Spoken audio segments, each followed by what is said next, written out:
जय हिंद साथियों। स्वागत है आपका एसएससी जीडी के ऑनलाइन मॉक टेस्ट डिस्कशन के अंदर। जैसा कि हमने प्रॉमिस किया था कि आपके लिए एसएससी जीडी के 10 मॉक टेस्ट डिस्कस किए जाएंगे, वो भी बिल्कुल फ्री आपके साथ डिस्कस किया जा रहा है। तो चलिए आज हम इसका शुभारंभ करते हैं और इसी के साथ हम शुभारंभ के साथ सबसे पहले आपको सिलेबस के साथ डिस्कशन करेंगे। सिलेबस का डिस्कशन से आपको आइडिया लगेगा कि किस सब्जेक्ट्स में कितना वेटेज रहेगा, ताकि आप एन टाइम पर इस समय का सदुपयोग करते हुए उस सब्जेक्ट को ज़्यादा पढ़ेंगे, ताकि जिसका वेटेज ज़्यादा हो। मैं डिस्कस करता हूँ वन बाय वन आपके साथ। इसके अंदर सिलेबस के अंदर इंडिया जीके का सिलेबस है जो दे रखा है, मैं वो डिस्कस कर रहा हूँ पहले। जीके और जीएस के सेक्शन के बाद मैं मैथ और फिर रीजनिंग का सिलेबस डिस्कस करूँगा और इसके 25 सेक्शन वाइज क्वेश्चन भी डिस्कस करूँगा, ताकि आपको एक्सपेक्टेड क्वेश्चंस का पता रहे कि ऐसे क्वेश्चन आएंगे। और ये मैं हवा में बातें नहीं कर रहा, ये मैंने पैटर्न ऑब्जर्व किया है एसएससी सीजीएल के अंदर, एसएससी सीएचएसएल के अंदर और एसएससी एमटीएस के अंदर। वो आए हुए क्वेश्चंस का सेट है, बिल्कुल आपके लिए फ़ायदेमंद सिद्ध होगा। चलिए मैं शुरू करता हूँ आपके साथ सिलेबस डिस्कस करना। सिलेबस के अंदर देखिए, आपको भारत और उसके पड़ोसी देश दे रखे हैं। सिलेबस के अंदर आपको बिल्कुल क्लियरली मेंशन कर रखा है, तो आपको उसके बारे में बिल्कुल पूरी की पूरी डिटेल मालूम होनी चाहिए। भारत के कितने पड़ोसी देश हैं, किसकी सीमा किसके साथ लग रही है, कितनी बाउंड्री शेयर करता है, कौन अभी वहाँ का प्राइम मिनिस्टर है, कौन प्रेसिडेंट है।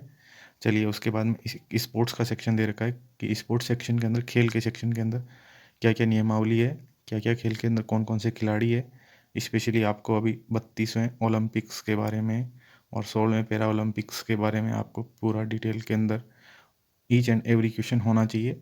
जैसे जैसे पैटर्न के अंदर हम टेस्ट डिस्कशन करते जाएंगे, मैं इनके सारे के सारे क्वेश्चंस आपके साथ डिस्कस करूंगा, आपको टेंशन लेने की ज़रूरत नहीं है। तो ये 2 सेक्शन डिस्कस कर लिए। अब इतिहास का सेक्शन है, इतिहास के सेक्शन से आपसे 2 से 3 क्वेश्चन देखने को मिलेंगे और संस्कृति में से 1 से 2 क्वेश्चन देखने को मिलेगा। जियोग्राफी में से 3 से 4 क्वेश्चन देखने को मिल सकते हैं आपको, और आर्थिक दृश्य उसके अंदर से भी 1 से 2 क्वेश्चन देखने को मिलेंगे। तो और सामान्य राजनीतिक और भारत के संविधान से आपको 4 से 5 क्वेश्चन देखने को मिलेंगे। तो आपके 25 में से क्वेश्चन आएंगे, सारे के सारे 25 में से सबसे ज़्यादा वेटेज रहेगा साइंस एवं वैज्ञानिक अनुसंधान, इससे 8 से 9 क्वेश्चन आपके फिक्स हैं। ये आपका सबसे बड़ा वेटेज कवर करता है साइंस एंड, तो इसके आपके 8 से 9 क्वेश्चन आएंगे। तो इस हिसाब से अगर आपको अब पढ़ना है तो साइंस का क्वेश्चन का वेटेज सबसे ज़्यादा है, तो आपको ये वाला सेक्शन आप ज़्यादा पढ़ें। खैर अब आपने नहीं पढ़ा है तो घबराने की ज़रूरत नहीं है। अगर आप मेरे साथ 10 मॉक टेस्ट सोल्व करते हैं और उसके पूरा वीडियो सॉल्यूशन देखते हैं, तो मैं आपको गारंटी के साथ 4 to 5,000 क्वेश्चंस कंप्लीट करवा दूंगा। यहाँ पर वीडियो के अंदर देखिए 10 मॉक टेस्ट है इंटू 100 मॉक टेस्ट क्वेश्चन का एक प्रैक्टिस सेट होता है, तो उसके हिसाब से आपके 1000 क्वेश्चन हुए। और मैं हर ऑप्शंस के साथ आपको पूरी डिटेल प्रोवाइड करूँगा, तो उस हिसाब से 4 से 5,000 क्वेश्चन आप मिनिमम मान के चलिए। तो मैं 4 से 5,000 क्वेश्चन आपके क्लियर करवाने वाला हूँ। तो इतने में मोर देन सफिशिएंट होगा कि आप अपने पेपर के अंदर अच्छे से अच्छा स्कोर कर पाएंगे। चलिए हम इस जीके के सेक्शन का डिस्कशन करने के बाद में हम आगे के सेक्शन का डिस्कशन करते हैं, मैथ्स का। सॉरी, ये रीजनिंग का सेक्शन है, ये मैथ्स का सेक्शन ये रहा। मैथ्स के सेक्शन के अंदर आपको दे रखा है संख्या प्रणाली पद्धति, नंबर सिस्टम दे रखा है। नंबर सिस्टम का 1 से 2 क्वेश्चन आपका कन्फर्म आता है। संपूर्ण संख्या एवं गणना नंबर सिस्टम दे रखा है, उसके अंदर गणना का बारे में दे रखा है। चलिए, और इसके बाद में नेक्स्ट आपका सेक्शन दे रखा है दशमलव मतलब और अंश एवं संख्या के बीच में संबंध, फ्रैक्शन बिन का दे रखा है। और इसके अंदर आपका मौलिक अंकगणित, प्रतिशत, अनुपात, समानुपात, रेशियो एंड प्रोपोर्शन। इसके अंदर कैसे क्वेश्चन आएंगे हम बाद में आपके साथ डिस्कस करेंगे, अभी हम टॉपिक डिस्कस कर रहे हैं। एवरेज दे रखा है, ब्याज दे रखा है, प्रॉफिट लॉस दे रखा है, छूट दे रखी है, क्षेत्र मिति दे रखा है, समय दूरी दे रखा है, अनुपात, समानुपात और समय काम इत्यादि। मतलब इतने टॉपिक दे रखे हैं जो सारे के सारे टॉपिक है आपको अर्थमेटिक के सारे के सारे टॉपिक है अर्थमेटिक के। इसमें से एक भी एडवांस का टॉपिक नहीं है, तो आपको घबराने की ज़रूरत नहीं है। अगर आपने अभी भी तैयारी नहीं की है तो आप इन 10 मॉक टेस्ट के माध्यम से अपनी नैया पार लगा सकते हैं और आपके ये रामबाण सिद्ध होंगे, एग्ज़ाम के अंदर रामबाण सिद्ध होंगे। चलिए अब उसके बाद हम डिस्कस करते हैं रीजनिंग का सिलेबस। रीजनिंग के सिलेबस के अंदर एनालॉजी दे रखी है, जिसके अंदर देखिए अगर 2 को 8 लिख सकते हैं तो उस हिसाब से 3 को क्या लिखा जाएगा उसी हिसाब से। इस तरह से एनालॉजी के अंदर ऐसे क्वेश्चन आते हैं, हम सारे क्वेश्चन डिस्कस करेंगे तो आपको घबराने की ज़रूरत नहीं है। एनालॉजी के बाद में इसके अंदर नेक्स्ट टॉपिक दे रखा है सिमिलरिटीज एंड डिफरेंस और विजुअलाइजेशन मतलब और ओरिएंटेशंस के क्वेश्चन दे रखा है। डिस्क्रिमिनेशंस का क्वेश्चन दे रखा है। ऑब्जर्वेशंस के क्वेश्चन दे रखे हैं। रिलेशनशिप ब्लड रिलेशन मतलब रक्त संबंध वाला क्वेश्चन दे रखे हैं, रक्त संबंध वाला। और arithmetic reasoning and figure classifications, arithmetic number series के अंदर मतलब नंबर सीरीज का क्वेश्चन आएगा आपका। उसके अंदर जैसे 2-3 ऐसे सीरीज दे रखी होगी, उसके अंदर अब नेक्स्ट टर्म आपको काउंट करना है। और उसके बाद में नॉन वर्बल रीजनिंग और विजुअल मेमोरी और कोडिंग डिकोडिंग के इतने टॉपिक दे रखे हैं। तो इसके अंदर घबराने की ज़रूरत नहीं, ये सिलेबस है। आप इस सिलेबस के अंदर मैं बता देता हूँ किस टॉपिक से कितने क्वेश्चन आएंगे। लगभग आपको 2 से 3 क्वेश्चन आपको एनालॉजी से देखने को मिलेंगे, 2 से 3 क्वेश्चन। और ब्लड रिलेशन से 1 से 2 क्वेश्चन। और सबसे ज़्यादा क्वेश्चन देखने को मिलेगा 2 से 3 क्वेश्चन आपको नॉन वर्बल रीजनिंग से देखने को मिलेगा।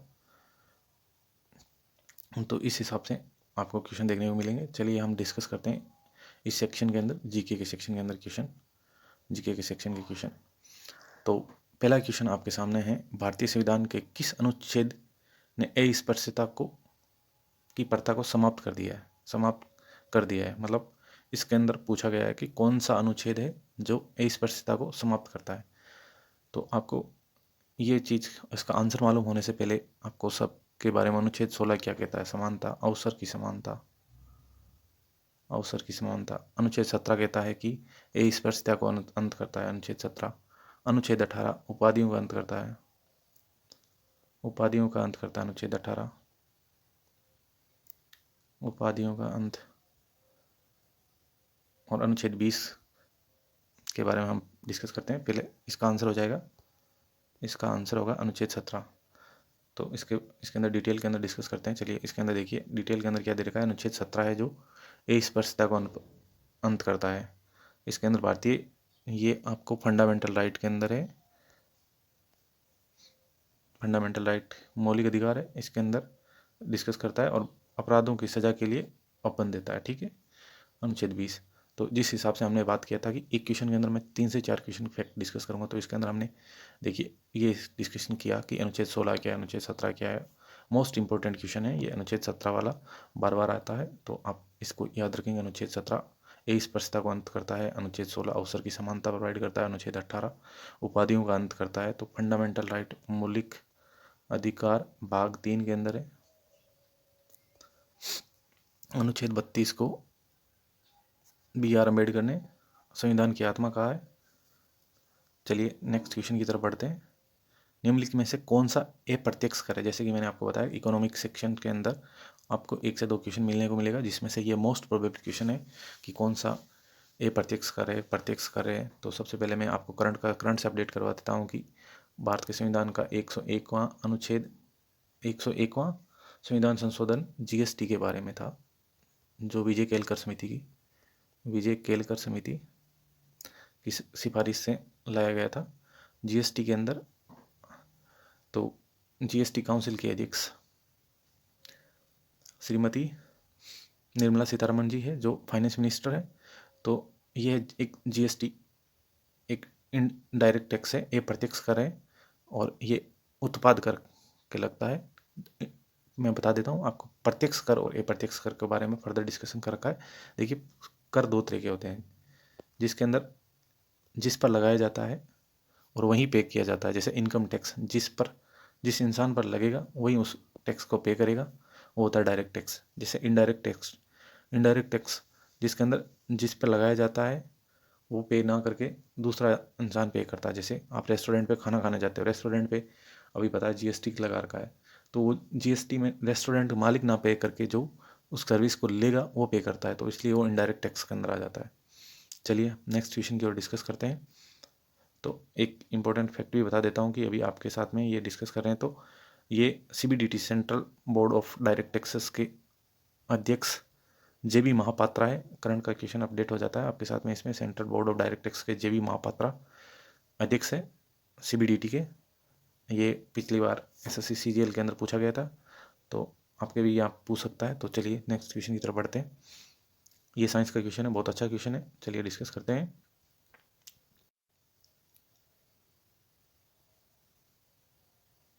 तो इसके अंदर पूछा गया है कि यूकैरियोटिक कौन से। तो यूकैरियोटिक क्या होता है, प्रोकैरियोटिक क्या होता है, तो इसके लिए हम बताते हैं आपको। देखिए RS विटेकर ने 5 किंगडम क्लासिफिकेशन दिया है। ये बहुत बार क्वेश्चन पूछा जा चुका है कि 5 किंगडम क्लासिफिकेशन, 5 जगत प्राणी का विभाजन किसने दिया था, मतलब ये RS विटेकर साहब ने दिया था 1969 के अंदर। तो इसके अंदर पूछा गया यूकैरियोटिक। यूकैरियोटिक के अंदर आएगा प्रोटिस्टा। इसके अंदर यूकैरियोटिक के अंदर आएगा प्रोटिस्टा, यूकैरियोटिक के अंदर आएगा प्रोटिस्टा। तो आगे डिस्कस करते हैं यूकैरियोटिक क्या होता है। देखिए यूकैरियोटिक इसके अंदर क्या डिस्कस करता है। मैंने बताया था आपको, RS विटेकर साहब ने इसके अंदर 5 किंगडम क्लासिफिकेशन दिया था। 5 किंगडम क्लासिफिकेशन के अंदर मोनेरा, प्रोटेस्टा, प्लांटी और एनिमिलिया, इसके अंदर 5 आते हैं, जिसके अंदर प्रोटेस्टा होते हैं जो यूकैरियोटिक के अंदर आते हैं। ठीक है, चलिए हम आगे डिस्कस करते हैं नेक्स्ट क्वेश्चन की ओर। नेक्स्ट क्वेश्चन, मानव शरीर में वह हार्मोन कौन सा है जो रक्त में स्रावित होता है और हृदय स्पंद की दर को नियंत्रित करता है। तो हमें सबसे मालूम होना चाहिए कि कौन सा हार्मोन कहाँ से निकलता है। देखिए एड्रेनल ग्रंथि जिसके डू और डाई हार्मोन भी कहते हैं। एड्रेनल ग्रंथि से निकलने वाले को डू और डाई hormone. Thyroxine hormone thyroid gland से निकलता है। इंसुलिन हार्मोन पेनक्रियाज की बीटा सेल से निकलता है। पेनक्रियाज की बीटा सेल से इंसुलिन हार्मोन निकलता है। और इंसुलिन हार्मोन न निकलने की वजह से, कमी से डायबिटीज हो जाती है। टेस्टोस्टेरोन मेल हार्मोन है, तो इसके अंदर ये हृदय स्पंद को रोकने, वृद्धि करने वाला, नियंत्रण करने वाला हार्मोन एड्रेनल ग्रंथि से निकलता है। तो ये फियर एंड फ्राइट हार्मोन भी कहते हैं। तो चलिए नेक्स्ट क्वेश्चन पे डिस्कस करते हैं। देखिए इसके अंदर डिटेल के अंदर मैं आपको दिखा रहा हूँ। एड्रेनल किसी भी प्रकार के तनाव की प्रक्रिया और आपातकालीन स्थिति के दौरान स्रावित होता है। इसे फाइट एंड फ्लाइट हार्मोन और FFF हार्मोन भी कहते हैं। ये आपातकालीन हार्मोन है। तो ये क्या करता है, हृदय स्पंद को नियंत्रित करता है, रक्तचाप को वृद्धि करता है, फेफड़ों में वायु मार्ग का विस्तार करता है, आंखों की पुतलियों को बढ़ा देता है। तो ये सब काम एड्रेनल हार्मोन करता है। तो आप याद रखिए कि एड्रेनलिन हार्मोन को फिर डू और डाई हार्मोन भी निकालती है। और आपातकालीन हार्मोन 3F हार्मोन भी कहते हैं इसको, एड्रेनल ग्रंथि से 3F हार्मोन। तो चलिए हम आगे बढ़ते हैं नेक्स्ट क्वेश्चन की ओर। कौन सी पुरानी न्यूरो डिजेनरेटिव बीमारी है जो आमतौर से धीरे धीरे शुरू होती है और समय के साथ बढ़ती जाती है और 60 से 70% डिमेंशिया के कारण बनती है। तो इसके अंदर अल्जाइमर डिजीज होगा। देखिए आपको इसको याद रखना पड़ेगा, अल्जाइमर डिजीज। ये अल्जाइमर डिजीज क्या होता है कि धीरे धीरे इसके अंदर बढ़ती है और इसके अंदर क्या होता है कि इंसान की मेमोरी लॉस होने लग जाती है और ब्रेन की सुसाइड भी कहते हैं। अल्जाइमर डिजीज को ब्रेन की सुसाइड भी कहते हैं। ब्रेन की सुसाइड भी कहते हैं अल्जाइमर डिजीज। देखिए इसके अंदर क्या दे रखा है, पूरी डिटेल में बताता हूँ। अल्जाइमर डिजीज एक प्रगतिशील तंत्रिका विस्तार संबंधी विकार है जिसके अंदर मस्तिष्क सिकुड़ जाता है और मर जाता है। देखिए मैं बताया था ना, इसके अंदर स्मृति हानि के कारण बनता है और मनोभ्रंश आम कारण है। इसके अंदर स्मृति हानि अल्जाइमर रोग का महत्वपूर्ण लक्षण है। इसके अंदर क्या है, संकेतों और हल से बातचीत करने में कठिनाइयाँ शामिल होती है। जैसे जैसे बीमारी बढ़ती है याददाश्त कमजोर होने लग जाती है, ये लक्षण है। चलिए आगे बढ़ते हैं नेक्स्ट क्वेश्चन की ओर। एम्पियर, मैं बताया था कि साइंस के 7 से 8 क्वेश्चन आएंगे आपके, 7 से 8 क्वेश्चन, जिसमें से एक मोस्ट प्रोबेबल क्वेश्चन मैं अभी बता रहा हूँ, इनमें से आपको जरूर देखने को मिलेगा। देखिए एम्पियर किसकी इकाई है, एम्पियर विद्युत धारा की इकाई है। तो मैं आपके साथ जो और प्रोबेबली क्वेश्चन बनने वाले हैं वो आपके साथ डिस्कस करता हूँ कि कौन कौन से क्वेश्चन बन सकते हैं।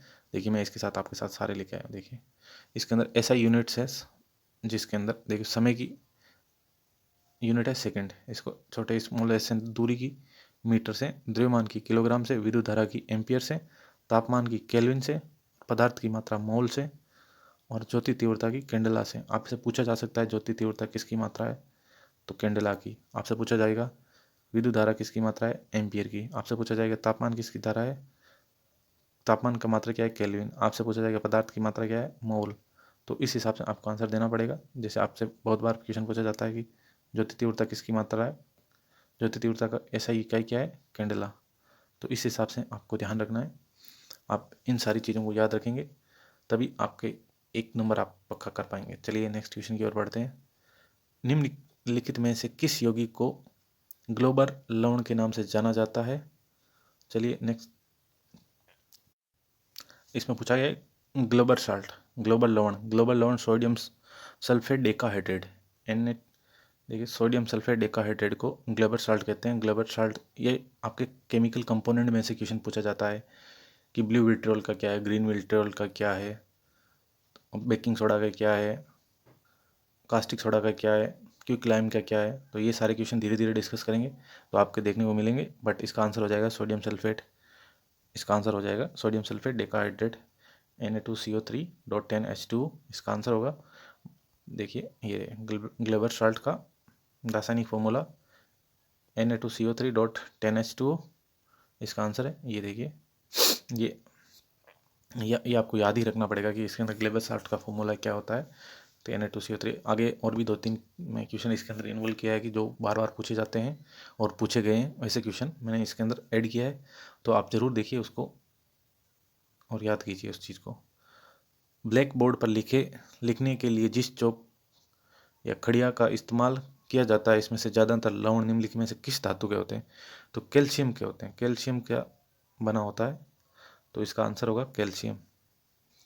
तो देखिए CaO3 जिसमें से मैंने बताया था कि अभी मैंने बात किया था blue vitriol, green vitriol, red vitriol, white vitriol. तो उसका केमिकल फॉर्मूला आप देखिए, मैं बता देता हूँ आपको।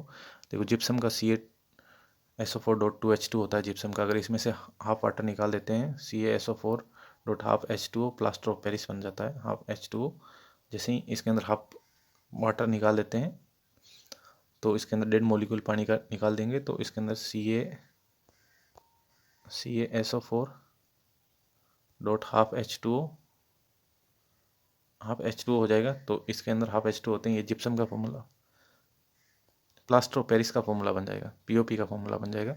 जिप्सम के अंदर हाफ डेड मॉलिक्यूल पानी का निकालते हैं। ब्लू विट्रियोल का फॉर्मूला होता है CaSO4.5H2O। ये बहुत बार पूछा जाता है कि निम्नलिखित में से कौन सा ब्लू विट्रियोल है, तो आपको फॉर्मूला याद रखना पड़ेगा CuSO4.5H2O। ग्रीन विट्रियोल का फॉर्मूला आपको याद रखना पड़ेगा FeSO4.7H2O। और रेड विट्रियोल को CuSO4.5H2O। वाइट विट्रियोल को ZnSO4.7H2O, जिसके अंदर देखिए ये इंपॉर्टेंट फॉर्मूला है, ये बार बार पूछा जाता है तो आपको इनको याद रखना ही पड़ेगा। चलिए आगे बढ़ते हैं। जीवमंडल में निम्नलिखित में से क्या शामिल किया जाता है। ये बायोलॉजी का क्वेश्चन है, बार बार क्वेश्चन पूछा जाता है, इसलिए मैंने इसको शामिल किया है। और ये क्वेश्चन, इसका आंसर देखो, जीवमंडल के अंदर स्थल मंडल, वायुमंडल और जलमंडल तीनों जब जहाँ मिलते हैं वहाँ जीवमंडल बनता है। देखिए जीव, स्थल मंडल, वायुमंडल, तीनों जहाँ मंडल बनेंगे, जहाँ मिलेगा जीवमंडल, तो ये वाला रीजन होगा, ये मिलेगा जीवमंडल। इसके अंदर तीनों मंडल शामिल है। देखिए ये वाला है जीवमंडल, इसके अंदर क्या है, स्थल मंडल, ये वाला क्या है, वायुमंडल, ये जलमंडल, ये तीनों मिलेंगे जहाँ जीवमंडल बनेगा। तो इसका आंसर होगा ये वाला, उपरोक्त सभी। इसका आंसर क्या हो जाएगा, ऑल ऑफ दीज। जीवमंडल के अंदर तीनों मंडल शामिल होते हैं। चलिए नेक्स्ट क्वेश्चन की ओर पढ़ते हैं। देखो जीवमंडल के अंदर स्थल मंडल, वायुमंडल, जलमंडल के बीच में संकीर्ण क्षेत्र जहाँ जीवन मौजूद होता है वो जीवमंडल होता है। इसके पारिस्थितिक मंडल भी कहते हैं। ठीक है। एड्स डिजीज का मैंने डिस्कस किया था कि डिजीज का आपका 1 से 2 क्वेश्चन बिल्कुल हर बार आता है, तो इस हिसाब से मैं आपके सिलेबस के अंदर और आपके टेस्ट सीरीज के अंदर इंक्लूड किया है कि आपको बार बार रिवाइज होगा, जिससे आपको मेन एग्जाम के अंदर ज़रूर देखने को क्वेश्चन मिलेगा और एज इट इज़ इन्हीं टेस्ट सीरीज के अंदर क्वेश्चन में से देखने को मिल जाएगा। तो मैं आपके साथ में ये डिस्कस करता हूँ एड्स वायरस हमारे शरीर के किस भाग को नष्ट करता है? तो एड्स क्या करता है कि प्रतिरक्षा तंत्र होता है उसको नष्ट कर देता है, जिसके अंदर आदमी के अंदर डिजीज़ के विरुद्ध लड़ने की क्षमता बिल्कुल नष्ट हो जाती है। तो सबसे पहले मैं बता दूं एड्स के बारे में। एड्स क्या होता है कि HIV वायरस के कारण एड्स होता है। एड्स का सबसे पहला 1981 के अंदर USA के अंदर केस आया था, अमेरिका के अंदर। भारत के अंदर सबसे पहला केस केरल के अंदर आया था। तो आप मेरे को सब कमेंट बॉक्स के अंदर बताएंगे सबसे पहला कोरोना वायरस का केस कहाँ आया था और भारत के अंदर कोरोना वायरस का सबसे पहला केस कहाँ आया था। आप बताएंगे कमेंट सेक्शन के अंदर ज़रूर। मुझे उम्मीद है आपको ये सब मालूम है कि कोरोना वायरस का पहला केस कहाँ आया था, और फर्दर हम इसके अंदर डिस्कस भी कर लेंगे कि कोरोना वायरस के बारे में, क्योंकि आजकल पूछा जा रहा है कि डिजीज कोरोना वायरस की वैक्सीन्स के बारे में, कौन सी वैक्सीन के अंदर क्या है, कौन सी वैक्सीन कहाँ से निर्मित है। तो वैसे भी क्वेश्चन मैंने इंक्लूड किए हैं फर्दर टेस्ट सीरीज के अंदर, आगे आपको देखने को मिलेंगे। एड्स वायरस हमारे शरीर की किस भाग को नष्ट कर देता है? तो हमारे शरीर भाग के प्रतिरक्षा भाग को नष्ट कर देता है, शरीर के इम्यून। और एड्स के लिए आपको मैं बता देता हूँ, एलिसा टेस्ट किया जाता है, ELISA एलिसा टेस्ट किया जाता है। और एड्स के अंदर EDTA नाम की दवाई देती है, इथाइल दवाई दी जाती है। तो गाजर के अंदर कौन सा पोषक तत्व है समृद्ध मात्रा में पाया जाता है? तो गाजर के अंदर समृद्ध है कौन सा तत्व है? गाजर के अंदर विटामिन ए पाया जाता है। तो मैं इस क्वेश्चन को जानबूझ के ऐड किया गया है। इस क्वेश्चन से आपके बहुत सारे बायोलॉजी के क्वेश्चन क्लियर हो जाएंगे, विटामिन सारे क्लियर हो जाएंगे। विटामिन को आपको दोबारा पढ़ने की जरूरत नहीं है। देखिए गाजर के अंदर विटामिन ए पाया जाता है। तो मैं आपके साथ डिस्कस करता हूँ आगे वाले क्वेश्चन। देखिए विटामिन ए का वैज्ञानिक नाम क्या है? विटामिन ए का वैज्ञानिक नाम है रेटिनोल। विटामिन बी का वैज्ञानिक नाम है थाइमिन। विटामिन B2 का नाम है राइबोफ्लेविन। विटामिन B3 का नाम है नियासिन। आपको याद रखना पड़ेगा। विटामिन की कमी के कारण, विटामिन ए की कमी के कारण रतौंधी हो जाता है और आंखों की दृष्टि कमजोर हो जाती है। विटामिन बी की कमी से बेरी बेरी रोग हो जाता है। विटामिन B2 की कमी से मंद बुद्धि और त्वचा खराब हो जाती है, विटामिन B2 की वजह से। विटामिन B3 की वजह से प्लाग्रा और त्वचा के अंदर सूजन, सिर दर्द, थकान और मेमोरी लॉस। तो अब मैं बताता हूँ विटामिन ए के प्रमुख स्रोत क्या, आपको याद रखना है इसके अंदर। विटामिन ए के प्रमुख स्रोत इसके अंदर देखिए, अंडा, हरी सब्जियाँ, गाजर और पालक, आम, ये विटामिन ए के। विटामिन B2 के, B1 के, सुअर का मांस, अंडे, साबुत अनाज, दलिया। विटामिन B2 के दूध, दुग्ध उत्पाद, हरी पत्ते, सब्जियाँ, अनाज और दलिया। ठीक है। विटामिन B3 के मांस, मछली, मुर्गी और साबुत अनाज और मशरूम B3 के। तो मैं एक बार फिर आपके साथ डिस्कस करता हूँ, क्योंकि आपसे या तो ये पूछा जाएगा विटामिन ए का रासायनिक नाम क्या है। विटामिन ए मतलब retinol, vitamin B1 thymine, vitamin B2 riboflavin, vitamin B3 niacin. अब विटामिन ए की वजह से कौन सा रोग होता है? रतौंधी। विटामिन B1 की वजह से बेरी बेरी। विटामिन B2 की वजह से मंद बुद्धि या त्वचा खराब होना। विटामिन B3 की वजह से प्लाग्रा। ये चीज़ आपको कन्फर्म याद रखनी है। चलिए नेक्स्ट वाले विटामिन डिस्कस करते हैं। विटामिन B12 की वजह से एनीमिया, रक्त अल्पता। विटामिन बी का वैज्ञानिक नाम है साइनोकोबालेमिन। इसके अंदर पूछा जाता है सबसे इंपॉर्टेंट क्वेश्चन, कौन से विटामिन के अंदर कोबाल्ट होता है? C12 cobalt. विटामिन B12 के अंदर कोबाल्ट होता है। विटामिन B3 का वैज्ञानिक नाम क्या है? विटामिन B3 का नाम है scorbic acid, ascorbic acid. Vitamin C का वैज्ञानिक नाम है एस्कॉर्बिक एसिड। विटामिन डी का नाम है कैल्सीफेरोल। कैल्सीफेरोल की वजह से रिकेट्स रोग हो जाता है, जिससे हड्डियाँ कमजोर हो जाते हैं। विटामिन ई का नाम है टेकोफिरोल। और विटामिन के का नाम है फ्लोकिनोन। फ्लोकिनोन क्या होता है? विटामिन के। हर बार क्वेश्चन हो जाता है SSC GD के अंदर, तो बहुत ही इंपॉर्टेंट क्वेश्चन है, कौन सा विटामिन जो रक्त स्कंदन में काम आता है, मतलब ब्लड का थक्का जमाने के लिए काम आता है। तो विटामिन के का नाम, वैज्ञानिक नाम क्या है? फ्लोक्विनोन। एक बार फिर हम डिस्कस करते हैं, एक बार फिर बताता हूँ मैं, मेरे साथ साथ बोलिए। विटामिन B12 का नाम साइनोकोबालामिन, विटामिन सी का नाम एस्कॉर्बिक एसिड, विटामिन डी का कैल्सीफेरोल, विटामिन ई का टेकोफेरोल, विटामिन के का फ्लोक्विनोन। विटामिन के की वजह से चोट लगने के कारण ये ब्लड का थक्का जमाने के लिए काम आता है।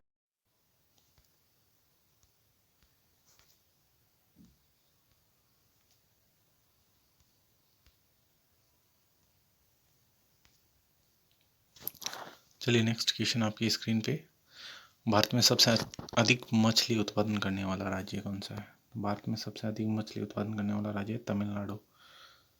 तो तमिलनाडु भारत के अंदर सर्वाधिक मछली उत्पादन करने वाला राज्य है। तो चलिए नेक्स्ट फैक्ट के बारे में डिस्कस करते हैं। मैंने बताया था कि आपके साथ में हर क्वेश्चंस के साथ 5 से 7 क्वेश्चन और क्लियर होते जाएंगे। तो देखिए उसी कड़ी के अंदर मैं आपके साथ डिस्कस करता हूँ। देखिए मैंने बताया भारत के अंदर सर्वाधिक मछली उत्पादन करने वाला राज्य तमिलनाडु है। तमिलनाडु ने गुजरात को पछाड़कर पहले स्थान पर और केरल तीसरे स्थान पर है। ठीक है, तो तमिलनाडु पे क्वेश्चन आया तो तमिलनाडु की राजधानी क्या है? चेन्नई है। केरल की राजधानी तिरुवनंतपुरम है। गुजरात की राजधानी गांधीनगर है और पश्चिम बंगाल की राजधानी कोलकाता है। तो बात करते हैं, तमिलनाडु के मुख्यमंत्री चेंज हो चुके हैं। स्टालिन तमिलनाडु के मुख्यमंत्री है। केरल के मुख्यमंत्री पिनरई विजयन है। गुजरात के मुख्यमंत्री भूपेंद्र भाई पटेल है और बंगाल की ममता बनर्जी मुख्यमंत्री बनी है, क्योंकि उनको अभी उपचुनाव में जीती है। उससे पहले जब मुख्यमंत्री के चुनाव हुए उस टाइम शिवेंद्र अधिकारी से हार गए थे मुख्यमंत्री के चुनाव के अंदर ममता बनर्जी। और बात करते हैं राज्यपाल की। तमिलनाडु के राज्यपाल है RN रवि। केरल के राज्यपाल है आरिफ मोहम्मद खान और गुजरात के मुख्यमंत्री राज्यपाल है आचार्य देवव्रत और पश्चिम बंगाल के राज्यपाल है जयदीप धनखड़। चलिए नेक्स्ट क्वेश्चन की ओर बढ़ते हैं। आई होप ये जानकारी आपके लिए लाभदायक सिद्ध होगी। ये बहुत अच्छा क्वेश्चन है, पूछे जाने के बिल्कुल चांसेस है। ICC क्रिकेट दशक की सर्वश्रेष्ठ ODI क्रिकेटर कौन बनी है? महिला के अंदर पूछा गया तो एलिसा पेरी होगी, जो ICC के अंदर ODI player of the year दशक की सर्वश्रेष्ठ प्लेयर के रूप में चुनी गई है। तो इसके अंदर बात करते हैं, ऑप्शंस की डिस्कस करते हैं। मिताली राज भारतीय क्रिकेटर है जिसने वनडे के अंदर सर्वाधिक रन बनाने का रिकॉर्ड है, इन्हीं के नाम है। चलिए आगे डिस्कस करते हैं। देखिए इसी क्वेश्चन के फर्दर डिटेल देखिए। एलिसा पेरी को मिला था दशक की सर्वश्रेष्ठ क्रिकेट प्लेयर के रूप में और पाकिस्तान की पूर्व क्रिकेटर कप्तान सना मीर ने संन्यास की घोषणा कर दी थी।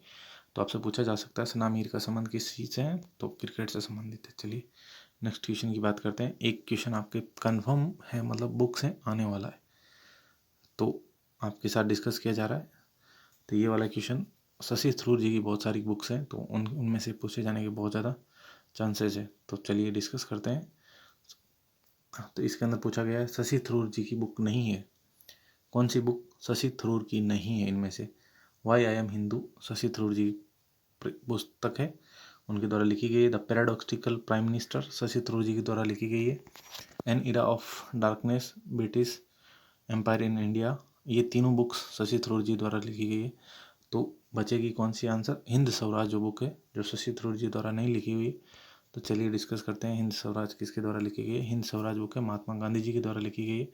इसके अलावा भी शशि थरूर जी की 5-6 किताबें हैं, तो ये आपको याद रखने की ज़रूरत है। मैं PDF आपके साथ शेयर कर दूंगा, तो आप बिल्कुल एक बार नज़र में से निकाल लीजिए कि कौन सी बुक शशि थरूर जी की नहीं है।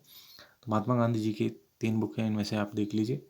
The story of my experience with truth, Hind Swaraj, Satyagraha in south Africa, और APJ अब्दुल कलाम की बुक्स के बारे में आप ध्यान रखिए। India 2020, ignited mind, turning point और इंस्पायरिंग थॉट्स, ये 4 बुक्स APJ अब्दुल कलाम जी की है, आप बिल्कुल ध्यान रखिए।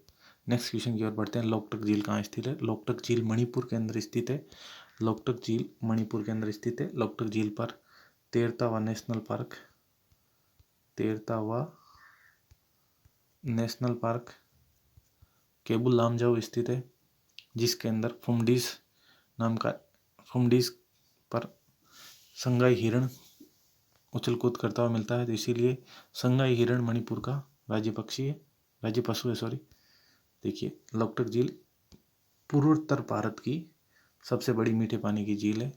इसके अंदर केबुल लामजाओ राष्ट्रीय उद्यान स्थित है। इसके अंदर केबुल लामजाओ के अंदर संगाई डांसिंग डियर निवास करता है। देखिए मणिपुर की स्थापना 21 जनवरी 1972 के अंदर हुई थी। मणिपुर की राजधानी इम्फाल है, याद रखिए। मणिपुर के अंदर ये त्यौहार मनाए जाते हैं। चलिए डिस्कस करते हैं नेक्स्ट क्वेश्चन की ओर। दा साहब जादव, तो इनका एक और नाम था केडी जादव,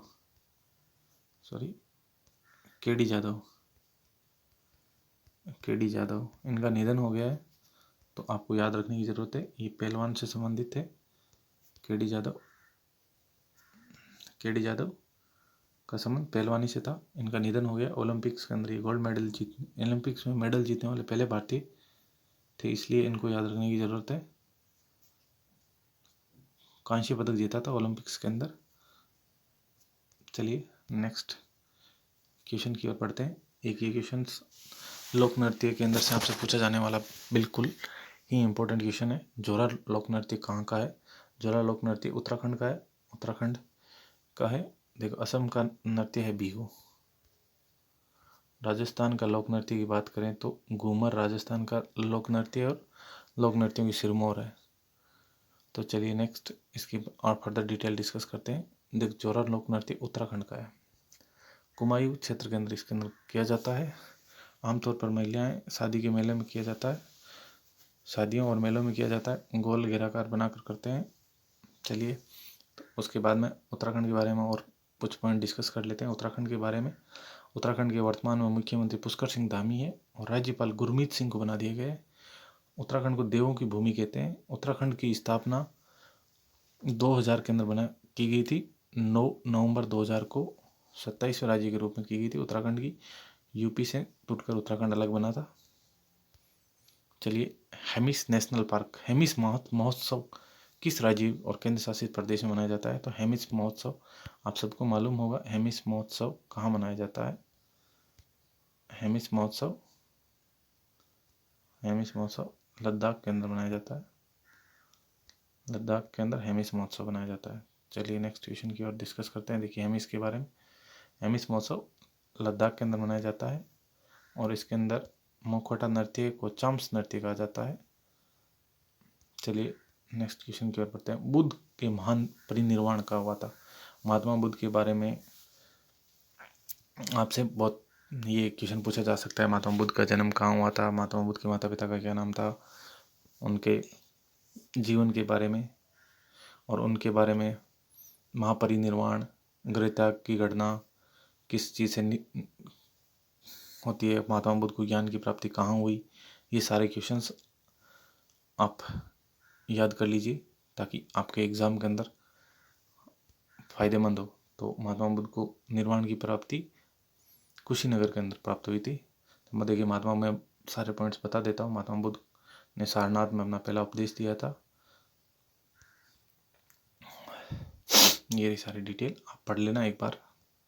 महात्मा बुद्ध को निरंजना नदी के अंदर, पुनपुन नदी के किनारे बोधि वृक्ष, वट वृक्ष के नीचे ज्ञान की प्राप्ति हुई थी बुद्ध पूर्णिमा के दिन। चलिए नेक्स्ट क्वेश्चन की बात करते हैं। ईस्ट इंडिया कंपनी की स्थापना के समय भारत का शासक कौन था? ईस्ट इंडिया कंपनी की स्थापना के समय भारत का शासक अकबर था।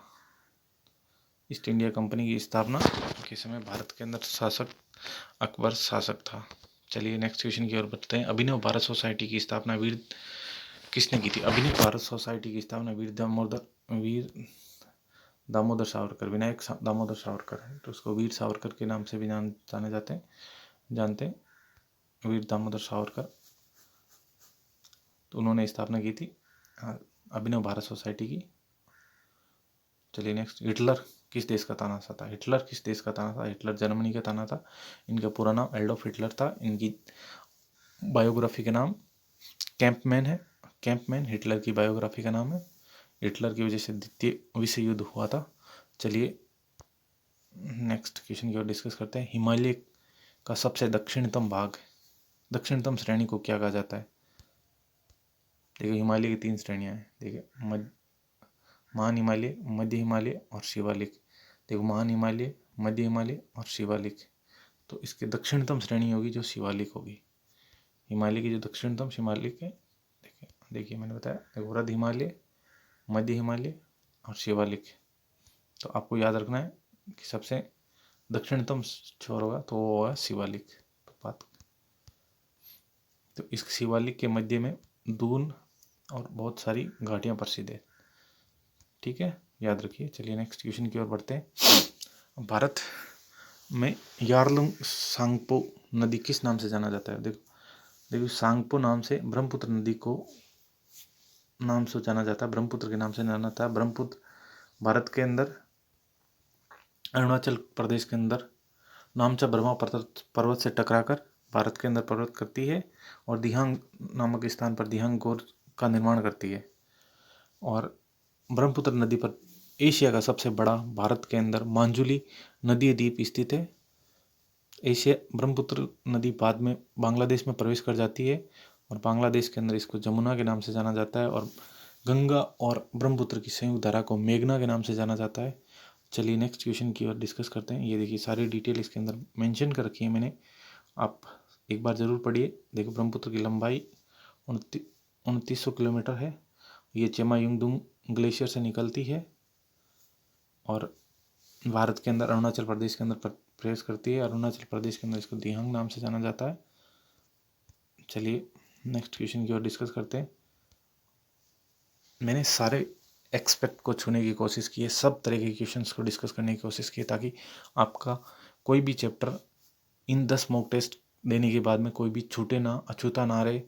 एग्ज़ाम देने से पहले आपके सारे के सारे टॉपिक कवर हो जाए, तो इसलिए मैंने सब तरह के क्वेश्चन नदियों के, जियोग्राफी के, इकोनॉमिक्स के, पॉलिटी के, ताकि मैं आपके सारे टॉपिक्स का रिवीजन करवा सकूं और इम्पोर्टेंट फैक्ट्स आपको याद करवा सकूं। चलिए ये वाला क्वेश्चन पूछा गया, रबी और खरीफ दोनों के मौसम के बीच में छोटा मौसम क्या कहलाता है? जायद का मौसम कहलाता है।